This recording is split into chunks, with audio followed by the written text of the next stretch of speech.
हिंदू धर्म में एकादशी तिथि का बड़ा महत्व है। इस दिन भगवान विष्णु की पूजा करने से भक्तों को शुभ फलों की प्राप्ति होती है। हर साल शुक्ल और कृष्ण पक्ष को मिलाकर कुल 24 एकादशी तिथियां आती हैं। इनमें से देवउठनी एकादशी का बेहद शुभ और महत्वपूर्ण माना जाता है।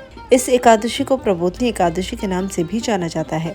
साल 2025 में देवउठनी एकादशी 1 नवंबर को है। कार्तिक मास के शुक्ल पक्ष की इस देवउठनी एकादशी तिथि को इतना खास क्यों माना जाता है? वहीं अगर आप ये व्रत रख रहे हैं तो व्रत कथा सुनना बेहद जरूरी है। तो चलिए बताते हैं आपको इस वीडियो में। बता दें, देवउठनी एकादशी के दिन भगवान विष्णु 4 महीने की योग निद्रा के बाद जागते हैं और इसके बाद शुभ मांगलिक कार्य फिर से शुरू हो जाते हैं।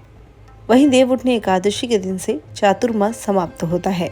वहीं देवउठनी एकादशी की पौराणिक कथा में बताया गया है कि एक राज्य में सभी लोग एकादशी का व्रत विधि विधान से करते थे। एक दिन किसी दूसरे राज्य का एक व्यक्ति राजा के पास आकर बोला, महाराज कृपा करके मुझे नौकरी पर रख ले। तब राजा ने शर्त रखी कि ठीक है, रख लेते हैं, लेकिन एकादशी पर तुम्हें अन्न नहीं मिलेगा। एकादशी के दिन जब उसे फलाहार का सामान दिया गया तो वो राजा के सामने गिड़गिड़ाने लगा, मैं भूखा ही मर जाऊंगा, मुझे अन्न दे दो। राजा ने उसे शर्त की बात याद दिलाई, पर वो अन्न छोड़ने को राजी नहीं हुआ।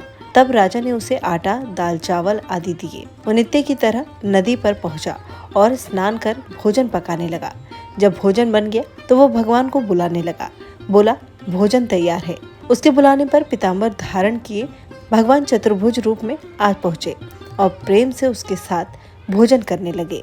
भोजन करके भगवान अंतर्धान हो गए और वो अपने काम पर चला गया। अगली बार जब फिर एकादशी आई तो उसने राजा से कहा कि आप पिछली बार से 2 गुना अन्न दिला दीजिए। राजा ने चकित होकर पूछा, 2 गुना अन्न क्यों?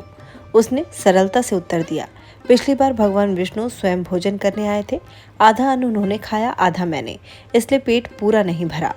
राजा ये सुनकर हैरान हो गया। उसने मन ही मन सोचा, मैं तो वर्षों से एकादशी का व्रत करता हूँ, भगवान की पूजा करता हूँ, फिर भी आज तक दर्शन नहीं हुए और ये व्यक्ति कहता है कि भगवान उसके बुलाने पर भोजन करने आ गए। राजा ने सत्य जानने का निश्चय किया। अगली एकादशी को वो छुपकर नदी किनारे पहुंच गया। व्यक्ति फिर आया, स्नान किया और भोजन तैयार किया। उसने पहले की तरह हाथ जोड़कर भगवान को बुलाया, परंतु उस दिन भगवान प्रकट नहीं हुए। उसने बराबर प्रार्थना की पर कोई चिन्ह नहीं दिखाई दिया। आखिर उसने भगवान से व्याकुल होकर कहा, अगर आप नहीं आए तो मैं भी अपने प्राण त्याग दूंगा। और वो नदी में कूदने को ही था कि उसी क्षण भगवान विष्णु साक्षात प्रकट हुए और उसे रोक लिया। भगवान ने कहा, वत्स, तुम्हारी सच्ची भक्ति ने मुझे बांध लिया है।